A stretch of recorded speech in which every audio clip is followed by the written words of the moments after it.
একটা ভিডিও দেখাচ্ছি, তারপরে বলছি বিস্তারিত কথা। সম্মানিত তারেক রহমান, তিনি বিভিন্ন জায়গায় বক্তৃতা দিচ্ছে বারবার এবং বিভিন্ন ধরনের নাটক করছে তার মঞ্চের মধ্যে। সেই নাটকের মঞ্চের মধ্যে আমরা একবারের জন্য হায়ের স্লোগান আমরা দেখতে পাই না, আমরা কোনো হায়ের ডায়লগ দেখতে পাই না। তাহলে আমরা কি ধরে নিব আপনি হায়ের পক্ষে অবস্থান নিচ্ছেন?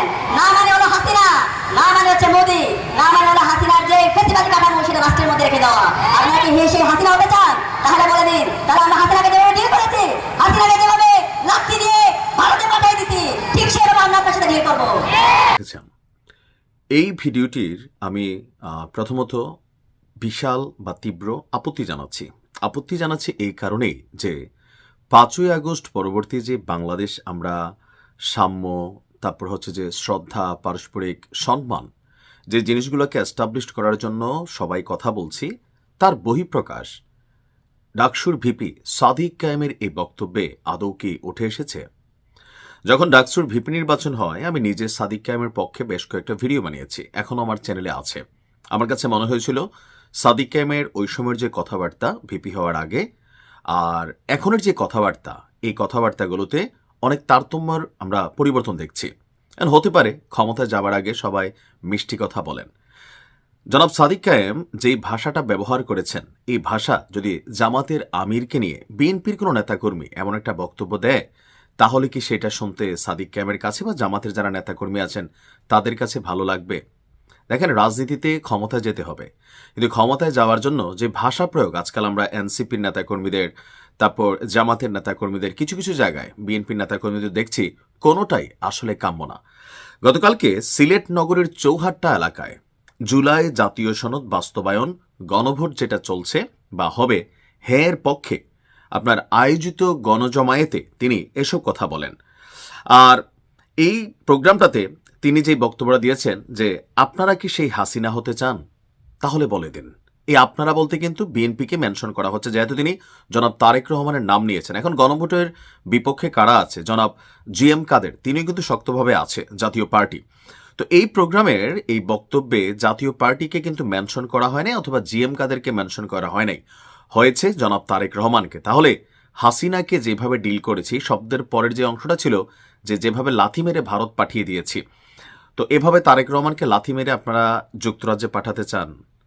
এই কথা সাদিক কায়েমের মতন দেশের সর্বোচ্চ বিদ্যাপীঠের একজন যিনি ভিপি আছেন, তার মন্তব্য কি এমনটা হওয়া আদৌ উচিত? আমার মনে হয় সাদিক কায়েমের এই বক্তব্যের জন্য ক্ষমা চাওয়া উচিত, নয়তো আপনি আওয়ামী লীগের দোষটা কোথায় দিবেন?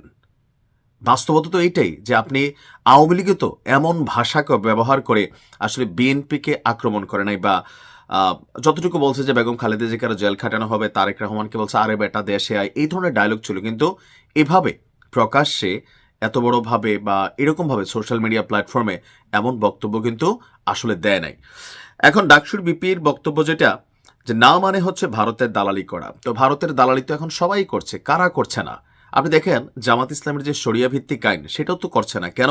ভারত বাংলাদেশের শরিয়া ভিত্তিক আইন চায় না, যুক্তরাষ্ট্র বাংলাদেশের শরিয়া ভিত্তিক আইন চায় না।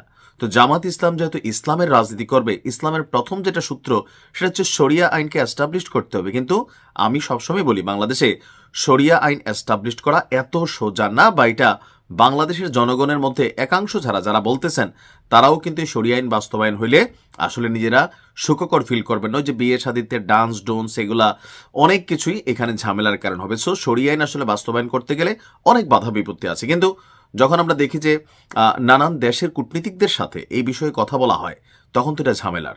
দেখেন, আমি কোনো দল মতকে বা কোনো সিস্টেমকে প্রাধান্য দিয়ে আমি এই বক্তব্যগুলো বলছি না বা দিচ্ছি না।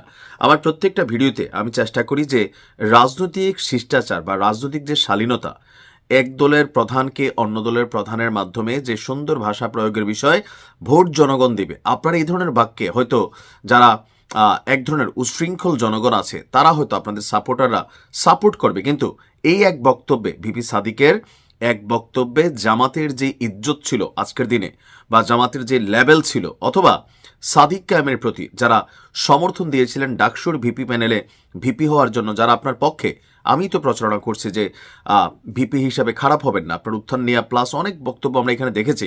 তো সেই ক্ষেত্রে আপনি যখন এমন বক্তব্য দেন, বিষয়টা অনেকের কাছেই দৃষ্টিকটু লাগে। আপনি কি বক্তব্য দিয়েছেন? নিশ্চয়ই গতকালকে বক্তব্য হয়তো স্লিপ অফ টাং দিছেন না জোশের ঠেলায় দিছেন, বা আপনাদের মাথায় হয়তো এরকম কিছু আছে যে -2 ফর্মুলাকে আসলে হবে।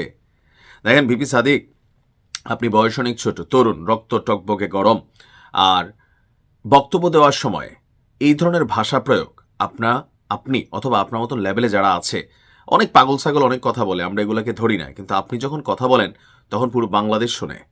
বক্তব্য দেওয়ার সময় আপনার বক্তব্য যদি শ্রদ্ধাবোধ না থাকে, তাহলে আজকে বিএনপির নেতাকর্মী যদি একই ভাষায় ডক্টর শফিক ভাইকে আক্রমণ করে, তখন আপনার কাছে কেমন লাগবে? বা আপনারা যারা শোনার পরেও কমেন্টে ঠিক একদম সহমত এই সেই লিখছেন, আপনাদের কাছে কেমন লাগবে? সবসময় নিজের উপরে আইনা একটু ফিল করার চেষ্টা করবেন।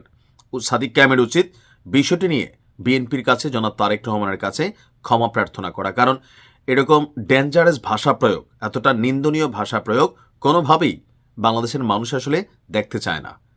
ভালো থাকুন।